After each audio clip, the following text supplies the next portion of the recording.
ನಾನಂತೂ ಮನೇಲಿ ದೋಸೆನೇ ಮಾಡಲ್ಲ ಜಾಸ್ತಿ, ಯಾಕಂತಂದರೆ ನಾನೇ ಮಾಡಿ ತಿನ್ನಬೇಕು ಅಂತ. ಸೊ ಇವತ್ತು ನನ್ನ ಅಳಿ ಹಾಕ್ಕೊಟ್ಟೆ, ತೃಪ್ತಿಯಿಂದ ತಿಂದೆ.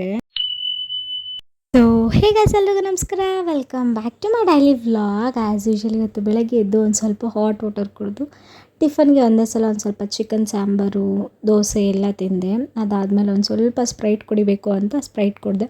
ಮಧ್ಯಾಹ್ನ ಮತ್ತೆ ದೋಸೆ ಹಾಕಬೇಕಾದ್ರೆ ಅತ್ತೆ ನೀನು ಹಾಕ್ಬೇಡ ನಾನು ಹಾಕ್ತೀನಿ ಅಂತಂದ ನನ್ನ ಅಳಿಯ.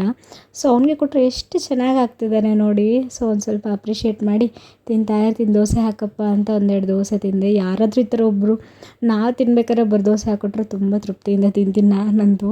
ಸೊ ಅದೆಲ್ಲ ಆದಮೇಲೆ ಸಂಜೆ ಒಂದು ಸ್ವಲ್ಪ ಪಾತ್ರೆ ತೊಳೆದ್ಬಿಟ್ಟು ನೀಟಾಗಿ ಅಡುಗೆ ಎಲ್ಲ ಮಾಡಿ ಒಂದು ಸ್ವಲ್ಪ ಸಾಂಬಾರು ಮುದ್ದೆ ಇತ್ತಲ್ವ, ಅದನ್ನು ಒಂದು ಸ್ವಲ್ಪ ತಿಂದೆ. ಹಾಗೆ ಇನ್ನು ನಾಳೆಯಿಂದ ಬಟ್ಟೆ ಒಗೆಯೋಕ್ಕಾಗಲ್ಲ, ಊರಿಗೆ ಬೇರೆ ಹೋಗೋ ಪ್ಲ್ಯಾನ್ ಇದೆ ಅಂತ ಅಂದ್ಬಿಟ್ಟು ಮನೆ ಮೇಲೆ ಹೋದರೆ ನನ್ನ ಫ್ರೆಂಡ್ ಕಾಲ್ ಮಾಡಿಬಿಟ್ಟು ಹೆಂಗೋ ನನ್ನ ಇನ್ಸ್ಟಾಗ್ರಾಮ್ ಐ ಡಿ ಸಿಕ್ಬಿಟ್ಟಿದೆ. ನಾನು ಯಾರ ಹತ್ರನೂ ಶೇರ್ ಮಾಡಿಲ್ಲ, ಬಟ್ ಅವಳ ಹತ್ರ ಸಿಕ್ಕಿದೆ. ನೋಡೋಣ ಹೆಂಗೆ ನಡೆಯುತ್ತೋ. ಸೊ ಇಷ್ಟ ಆಗಿತ್ತು ನನ್ನ ಡೈಲಿ ವ್ಲಾಗ್.